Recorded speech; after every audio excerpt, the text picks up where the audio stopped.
Imagina por un segundo que a alguien le ofrecen una oportunidad laboral, Ajá.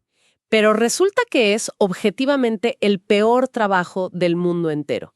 O sea, no hay un sueldo fijo, las condiciones de seguridad son totalmente inexistentes y esa persona va a dormir a la intemperie. Y para rematar, el jefe directo vive en una alucinación constante. Literalmente. Él cree que cualquier transeúnte común y corriente puede ser un asesino a sueldo.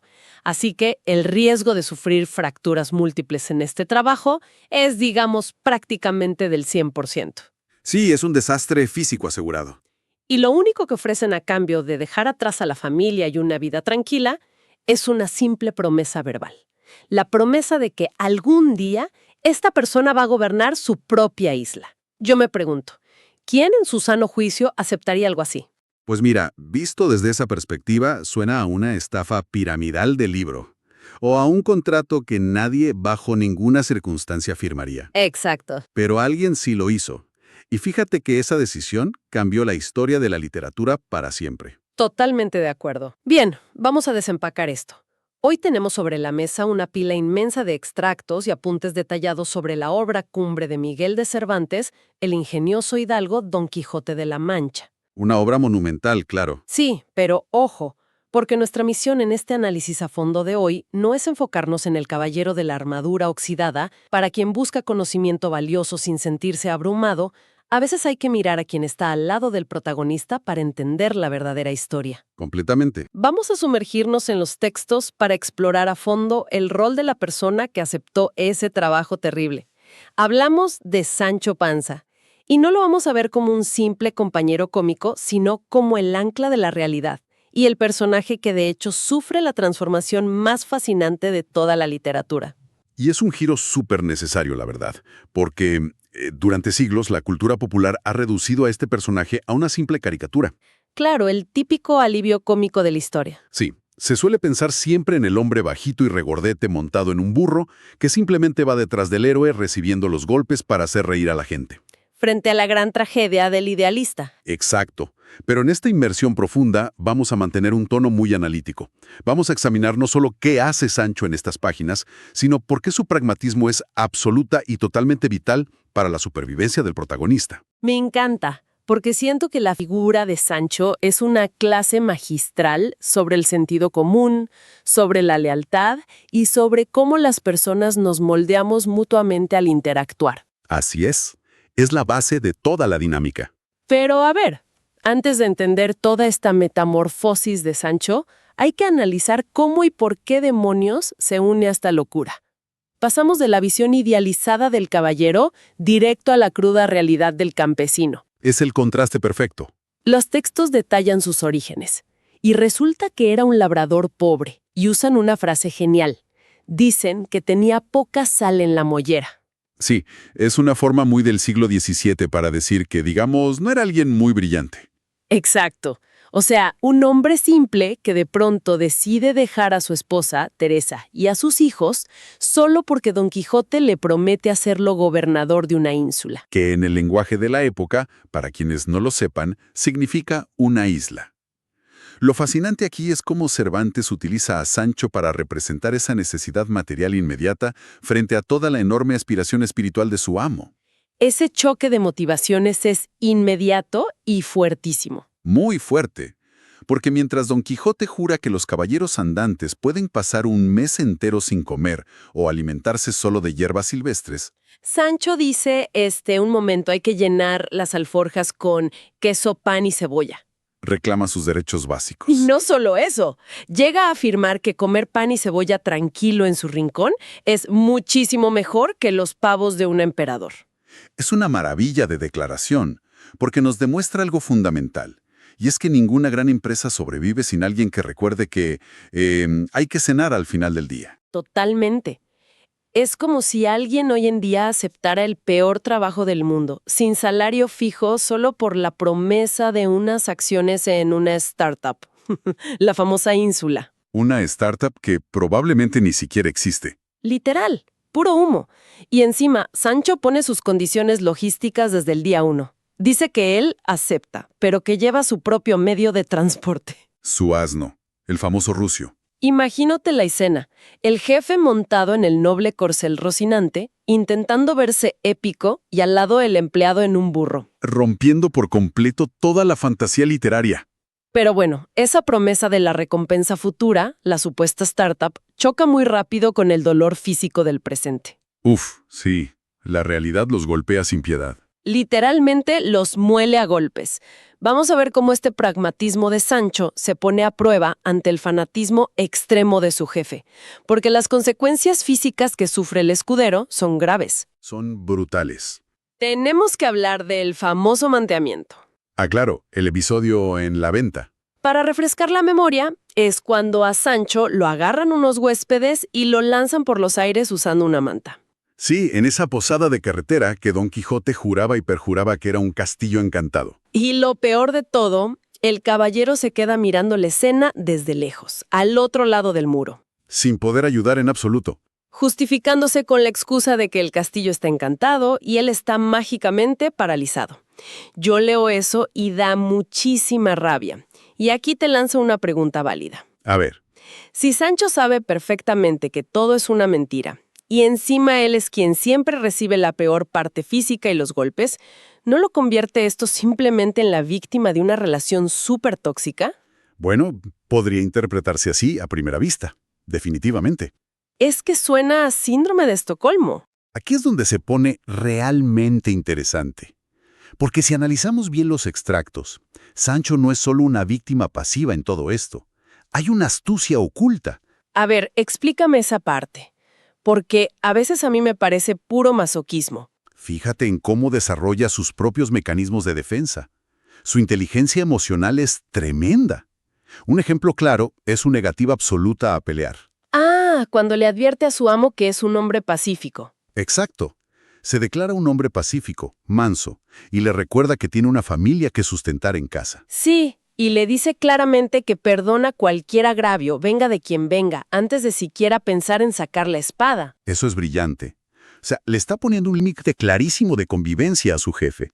Es un instinto de conservación increíble que logra contrarrestar, al menos un poco, los impulsos suicidas de Don Quijote. Es verdad, aunque, bueno, ese instinto de conservación le falla a veces por confiar demasiado, como pasa con la desastrosa experiencia del bálsamo de Fierabras. Uf, ese episodio es tremendo, una locura médica. Es que Don Quijote prepara esta poción mágica, se la toma, vomita muchísimo, duerme y luego le sienta bien. Supuestamente se cura de todos los males. Pero Sancho, viendo eso, la toma también y casi se nos muere. El texto es súper gráfico, diciendo que suda a mares y se desagua por horas y horas.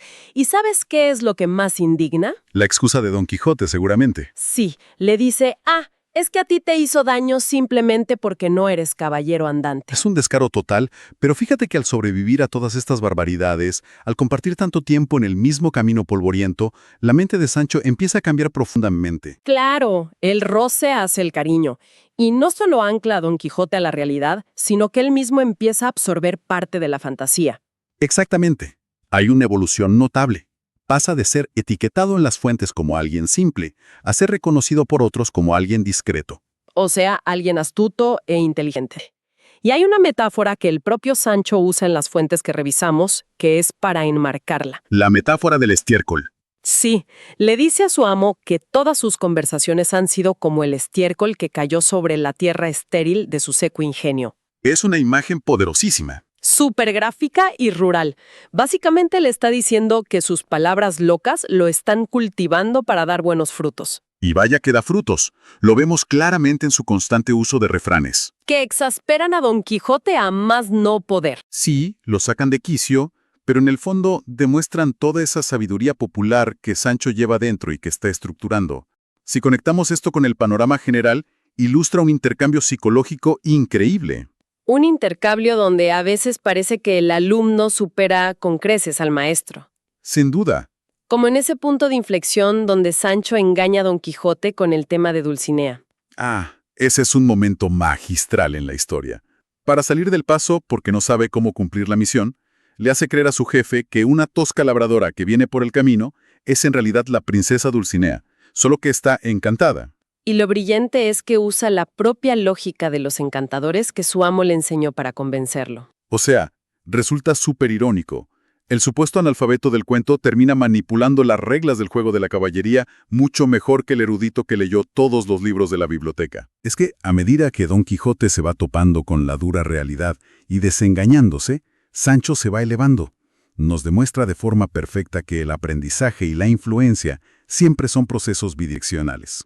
Y toda esta acumulación de sabiduría popular, todos estos kilómetros recorridos, finalmente se ponen a prueba de verdad. Llegamos al clímax. Porque contra todo pronóstico, la gran promesa inicial de la startup se hace realidad. Le dan su isla. El famoso gobierno de la ínsula Barataria. Que ocurre en la segunda parte de la obra, cuando están en el Palacio de los Duques. Y hay que dar un poco de contexto, porque los duques lo hacen puramente como una burla cruel. A Sancho se le otorga por fin el gobierno de esta supuesta ínsula para que todos se rían de él. Claro, querían un circo. Pon al campesino en la silla del poder para burlarnos de su ignorancia. Así es. Esperaban que hiciera el ridículo total en la corte. Pero la sorpresa es gigante. No hace el ridículo. Empieza a gobernar con una justicia y una brillantez que deja a todos boquiabiertos. Resolviendo casos súper complejos con puro sentido común. Dictando sentencias sabias y justas. Pero a la vez que triunfa intelectualmente, tenemos que destacar el sufrimiento físico y psicológico que le imponen. El entorno es una cámara de tortura para él.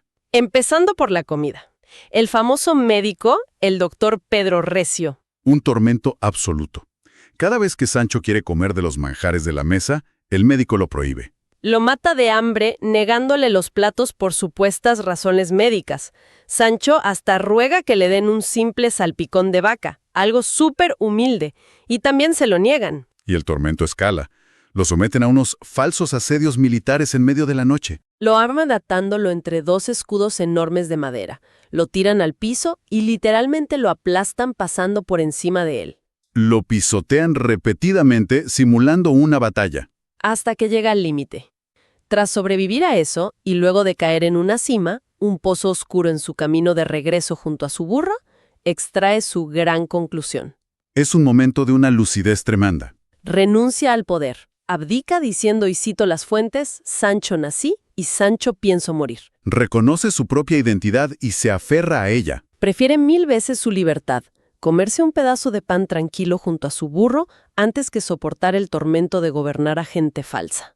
Es una analogía súper moderna, ¿no crees? Totalmente aplicable hoy. Es como alguien que lucha toda su vida, perdiendo la salud y la paz por llegar a la gerencia general de una corporación. Y cuando llega a la cima de la montaña, se da cuenta de que el estrés extremo y las dietas estrictas por las úlceras no valen la pena para nada, y decide volver a su vida sencilla.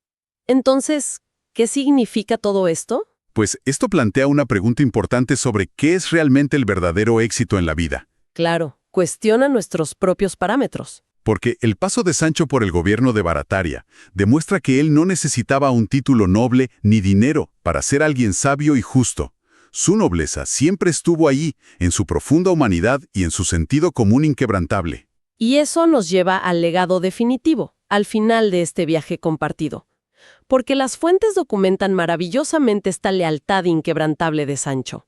El lecho de muerte de Don Quijote es la antítesis de cómo empezó toda la aventura. El caballero ya está derrotado por la fiebre, pero ya está cuerdo. Vuelve a ser Alonso Quijano y pide hacer su testamento formal. Y lo que dicta en ese testamento es clave. Perdona absolutamente todas las deudas económicas que Sancho tenía con él. Le deja el dinero sobrante de sus locas campañas y declara algo hermoso frente al escribano. Que si pudiera le daría un reino entero por la sencillez de su condición y la fidelidad de su trato. Le reconoce el valor de su lealtad por encima de cualquier hazaña militar. Y la reacción de Sancho es lo que rompe el corazón. El hombre pragmático que al principio solo quería queso y una isla, se pone a llorar amargamente. Llora y le implora a su jefe, a su amigo, que no se muera. Le pide que se levante de la cama y que se vayan al campo a ser pastores en otra de sus locas aventuras. Ya no le importa el dinero ni la ínsula. Es que lo único que realmente importaba, la verdadera ínsula que conquistaron juntos, fue ese vínculo forjado en los caminos. Y creo que eso es súper relevante para quien escucha esto en su día a día. Nos demuestra la inmensa importancia de equilibrar siempre los grandes ideales, las grandes metas, con la practicidad cotidiana de la vida. Así es. Y cómo rodearse de perspectivas diferentes, de gente que no piensa como nosotros, no nos retrasa. Para nada, es un motor. Funciona como ese fertilizante del que hablaba Sancho. Enriquece nuestro propio entendimiento y nos hace más fuertes intelectualmente. Me parece una conclusión brillante. Y para cerrar nuestra inmersión profunda de hoy, quiero dejar un pensamiento final provocativo para nuestra audiencia. Adelante. Durante siglos siempre se ha considerado a Don Quijote como el gran héroe de esta historia. Pero, viendo cómo Sancho logra entrar en el laberinto de la imaginación sin perder jamás su conexión con el suelo, Ajá. sabiendo gobernar con justicia, sabiendo renunciar al poder tóxico por amor a su libertad y manteniendo una lealtad absoluta hasta el último suspiro, es posible que el verdadero caballero, el que logró el equilibrio perfecto entre la mente y la realidad, haya sido siempre el hombre del burro. Un pensamiento para llevarse y reflexionar hoy. Muchísimas gracias por sumergirse con nosotros y nos escuchamos en la próxima.